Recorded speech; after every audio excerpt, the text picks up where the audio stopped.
आवाज news, true voice. आदाब नाज़रीन, आवाज़ी चैनल पर आपको खुशामदीद। एलारेडी टाउन में नागुला पंचमी का त्यौहार अकीदत व एहतराम के साथ मनाया गया। गांव के मशहूर पोचम्मा मंदिर में मौजूदा नाग फुट्टे की खुसूसी पूजा की गई। बड़ी तादाद में अकीदतमंदों ने मंदिर का दौरा किया और पूजा में शिरकत की।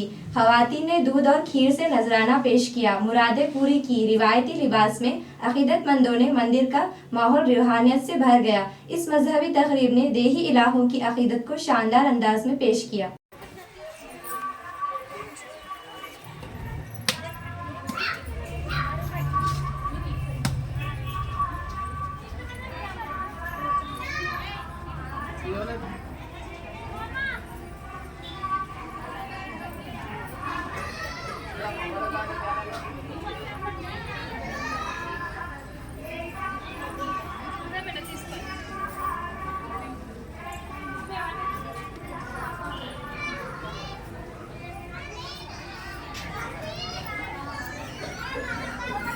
Mama,